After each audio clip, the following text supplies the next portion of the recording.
is Drift Week 2. We're at Mid Pond today. Super excited to drive at Mid Pond. And here we have the Corvette. This is one of the more interesting Corvettes here today. We have Dustin Hash, he's the owner and driver. And this is probably everyone's favorite Drift Week 2 car. If we do a vote, which we're going to do, I'm pretty sure this is going to win favorite car of Drift Week 2. Who was the favorite car of Drift Week 1? I think Matt's. Oh yeah, Matt Field's Corvette, I think. Everybody wanted that. I mean, another Corvette wins. Your basic Corvette build. It has a cage. Does that have a full cage? Yeah. Has a full cage. It has a wide body kit. Doesn't quite fit the fenders. Has an aftermarket hood. Has an aftermarket hardtop. And he did the metal door upgrade because the stock fiberglass doors are kind of weak.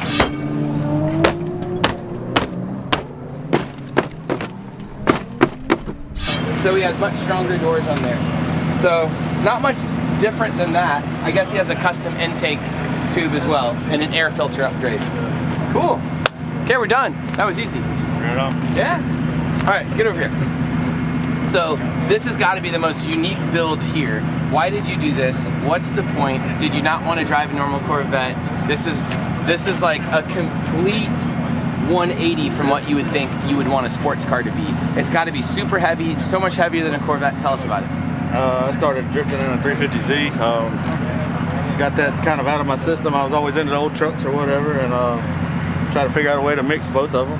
And here we are. I bought a wrecked C5. Started whittling it down or whatever, and I had this body, had it for like 6 or 7 years, and we just got it down far enough to where we could start building back onto it, and there it is. It started with a 140,000 mile car, had an LS1 in it. We put an LS3 in it before we left. Little cam, just basic stuff. Everything else is pretty much stock. LS7 clutch. It's pretty much the same shit that everybody else does to you know, drip slide vets. I love this thing. I love your accent too. It goes directly with it. Like the whole thing is like a shtick almost. I love it. Yeah, sometimes at events, awesome. you know, I look a little funny, you know, getting out of a 350Z. I You fit with this. Yeah, you fit really well. It's the whole thing. It's the persona. I love it. But, it's been a blast. It does well. I think it's got a lot more potential than I can do with it right now, but you know, that's what Drift Week's about. Talk this way so we get the audio. Getting all this track time, seat time or whatever, and you know, progressing. So how is this car to drive, or truck, or whatever it is? Does it drift well?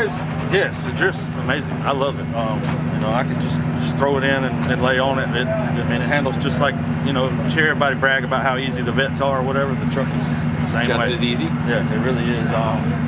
I'm sitting in a little bit different position, more upright and I think that more would forward. probably make it easier. More forward, so sometimes I have an advantage of like being able to see better, a lot better. You know, seeing the front of the truck.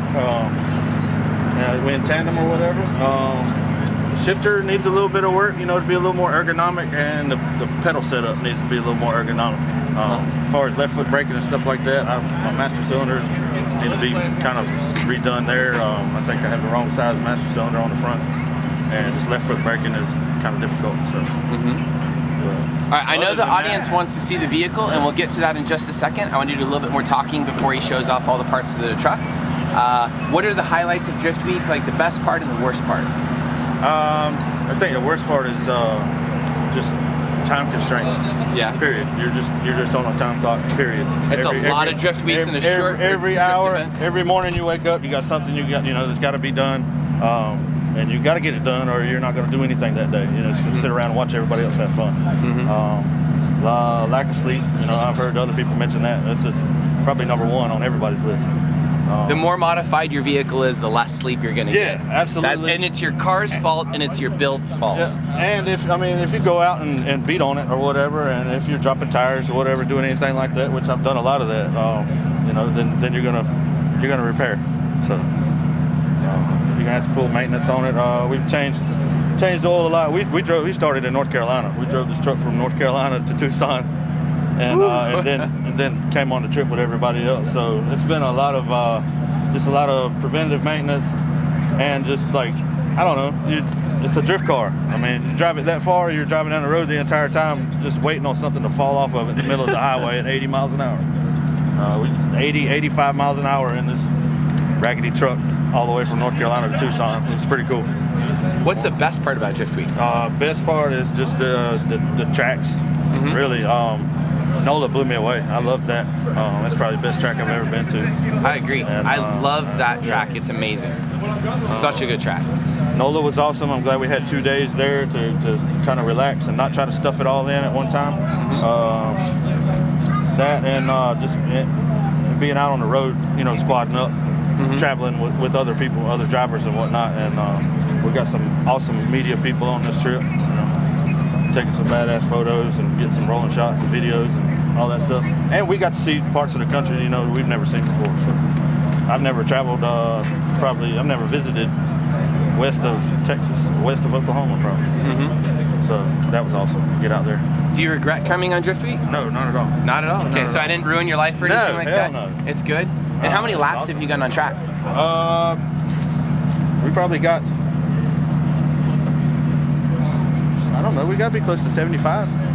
On the whole trip? I think on the whole That's trip. it? Yeah, 75 You to need to get 100. on track more. Some of the guys have 75 to hundreds 100. and hundreds of laps. Yeah, I swapped a knuckle yesterday at NOLA, so that took up a lot of my time, or whatever the last day we were there. I can't remember. They all blend in, you know that. Yeah. So I missed a lot of time at NOLA the second day. But yeah, I want to say we probably got 50 laps in at the single day tracks. Per day? Yeah, something like that. Oh, okay. I thought you meant total was 75 laps. No, there's plenty of seat time. Plenty. I mean, So I'm you're on getting my- hundreds I'm on of my laps then, total. Fifth or sixth set of rears. Okay. So. Well, I think this whole and episode I've ran everything from Achilles to Kendas to Ironmans to everything. I've had a bunch of stuff. We swapped wheel sizes right before we left, so I had a stack of 17s, and then I'm buying some more 18 Kendas from What's the best tire you've used out here on the trip? I love the Kenda. That's the first time I've ever ran them, and I think They're good. it lasts. Yeah, it lasts, and it works great out there, and it's good till the end. Those ATR, the Achilles or whatever, everybody talked about how they kind of chunk up at the end, and they were right. It's the first time I've ever ran them, but I had a pallet full of them at the shop, so I had to bring them. Yeah. All right, show us around the vehicle. I'd love to see any details that are, you know, something you had to build. I would love to know how you specifically attach the truck chassis to the frame of the Corvette and things like that. So just show us, like, because you have to think about it from the perspective of the person that has no idea what's going on here. They don't know what it is. Show them. Right on. So basically just imagine a C5 Corvette sitting there and just almost kind of like basically glue it to the floor so nothing can move. And then you just start taking stuff off of it, chop it all the way down as far as you can get to. You end up with, you know, C5 and C6, C7 Corvette, you know, drivetrains and stuff are all like, it's just modular. The whole thing drops out. Like you can literally take the whole body off of it, and there's a suspension and a drivetrain and everything just laying there. Hot rod people do it, swaps all the time. So anyway, we just chopped everything out of it and pulled everything off of it that we could until we got down to a bare minimum. And we had 2 Corvette frame rails, and they were too wide to go under the truck cab. So we just chopped that out and built narrower frame rails. Then we had somewhere to sit the cab. Then we put the body back on it. The body's just mounted up however we could mount it. It's all 1 5/8 chrome moly tubing throughout. We took 10 inches out of the front of the bed to match the Corvette wheelbase. It's not out of proportion or anything like that. I think it turned out pretty good, and if we ever need anything, it just, you know, you go to junkyard or parts place or whatever, your specialty junkyards or whatever, and just get another Corvette part. Everything interchanges on it, except for aftermarket drift parts that we've installed. Got Part Shop Max upper and lower control arms up front. We're sitting on field suspension coilovers. Shout out to Odie for them guiding us right on that for Drift Week, getting us set up. Let's see, got these custom fender spacers. Custom fender spacers. Yeah, to fit these 18 by 9s on here. When we first started out, we ran the truck on like 17 by 9, 17 by 9.5 Z06 wheels, square all the way around. And we tried to change it up and do something a little different, a little more appealing for Drift Week, and, you know, it helps the performance of the truck. We just kind of had to relearn to drive it as soon as we got here. But anyway, just fuel cell in the back, running. Right now, it's running a Phytech fuel injection system, the Ultimate LS stuff. It's a decent system. We're just having some difficulty with the flexibility on it. Other than that, LS3, Brian Tooley Stage 3 cam with all their valve springs, platinum valve springs, and all that stuff. It's 11-to-1. We've had some issues with that as far as being up in elevation in the mountains and stuff, running and finding good gas. You know, once you get past mid-Texas, everything drops. And 93 was virtually non-existent. So fortunately, we found some decent octane boosters at work and some race gas at a couple different places and been able to maintain. Because we don't have a lot of flexibility with the tune right now, but we'll work on that when we get home. Got the trailer hitch put on right before we left so we could carry all our stuff back here. We had talked about building a huge rack to just throw all our stuff in the back of the truck or whatever, but I think it was going to make the truck less enjoyable to drive and make it top heavy and all that stuff. We had no time to R&D, so this was the go-to. The trailer's cool. My boys at the Dona Tent and Sound, Greensboro, North Carolina. They have a company called Ain't Paint Wraps. They took a photo of the door of the truck and made this background for this wrap, and then put all our sponsors on it. So I mean, it's a pretty good match. They really killed it for us. I've been super happy with photos and all that stuff that came out of this trip, and the little trailer's been a blessing to have. So other than that, I don't know. The truck is like pretty much just like it's basically a lightly modified Corvette with a 48 Chevy truck body on it. That's pretty much it. Do you not have problems running like normally around with the battery exposed like that? No, when it's wet outside. We don't. I haven't had any issues so far. Normally, you know, this truck stays parked inside, and we only really hit events with it up until now. And then we decided we're going to street drive it for thousands of miles. So we haven't had any problems so far. Just keep everything grounded well. Other than that, it's been great. I wish we had some more comfortable seats. We put Kirkies in it before we left with the padded covers on them, and that has helped a lot.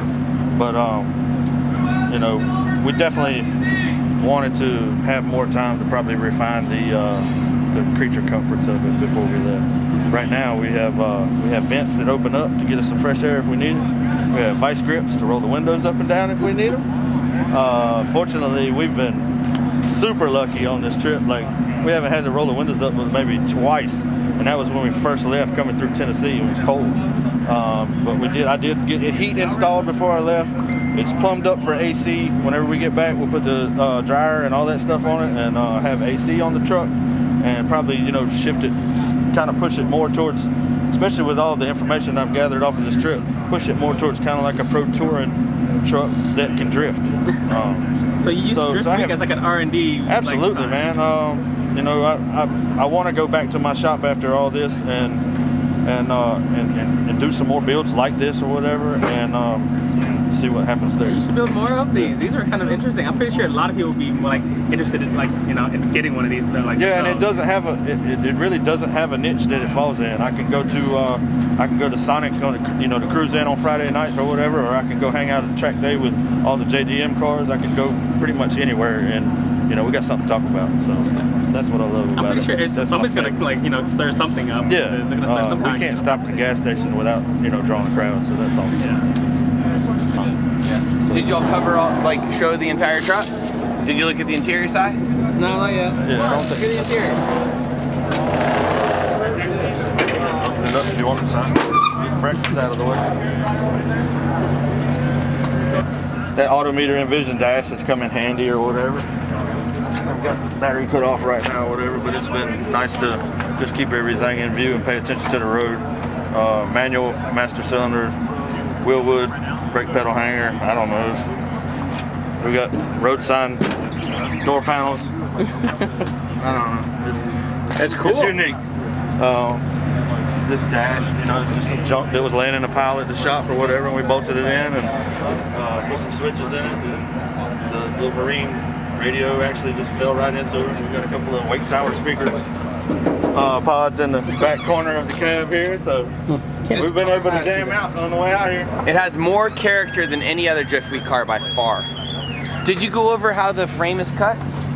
Yeah. Sorry, look at this. So he's got just the frame in the front and the rear, kind of identical to this, where they probably like jigged the vehicle down somehow They jigged it down to the ground probably off some type of like square tubing. Then they cut all this, and then they made a cage and they made frame rails out of tube. So it's kind of a tube chassis with, just for simplicity for all the suspension mounting points, they kept the frame rail just in that area. And the front's basically the same, an identical way. And then they chopped the top off or however it went and added this structure to attach the bed and stuff. Very cool. Yeah, mostly with the Corvette, it's just chiseling a bunch of glue. Really? Yeah, it's crazy. they're just glued together. There's a company, some hot rod company is making the frame plates to connect the upper control arms and the shock tower now. So I'm going to find out who they are, and maybe we'll be able to offer like, total, bolt-in, weld-in kits for Corvette suspension and stuff like that. It looks crazy easy to work on. It is. A normal Corvette, everything. Yeah, a normal Corvette is brutal to work on. And this is so much easier. Did you go over how much it weighs? Oh, no, it's 2,700 pounds. So it weighs about 500 pounds less than a Corvette. Yeah, I think but it also doesn't have a trunk, so. Yeah, I think a C5 is 3076, something like that. Oh, is it? I thought they were like 3,200, but I guess I had a C6. Maybe no, you're wet, probably right. Maybe wet, or whatever. Same difference at that weight. Right on. Yeah. But it's still Plus, super balanced. He has lots of weight loss here. Yeah. Yeah. He got rid of a lot of stuff. Other than that, I don't know, some cool stuff about the truck. One of my favorite parts is the tailgate. We got the C5R guys, their little mascot Jake or whatever with the Corvette flags and the skull. I got that cut out in the tailgate. That was pretty cool. Same guy burnt my tailgate and my running boards for me or whatever on the plasma table. Mike Coleman at Elite Fabrication in Ringgold, Virginia. Pretty cool. How much would it cost for another person to build this?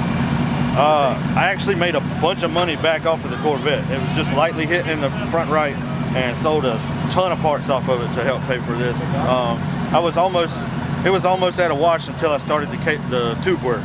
Tube work got expensive because I had somebody do it that had a lot of experience building like pro mods and stuff like that. So I just rather, leave that in their hands. It's kind of just a brainchild of mine. My biggest difficulty, I guess, throughout the whole thing was being able to get what's in my brain as far as visually what I wanted to get somebody else to replicate that for me. But we're doing pretty good so far. Great car. Thank you, man. I appreciate it. We're glad to be here. It's great on track. It's just so weird to see this thing sliding around with all, the S13, right? And the beds. You're just like, what's going on here? Yeah. Other than that, man, I don't know. I think of anything else or whatever. It's just been a great trip so far. You enjoy it. I'm going to go back to getting prepped and get out on track today. We got y'all on the back. We've been kind of advertising for y'all on the way. Get a big sticker on that. That's huge. They really did well on the wrap. I'm happy with that. All right, cool. Well, you get back to your thing. All right. Thanks for the interview.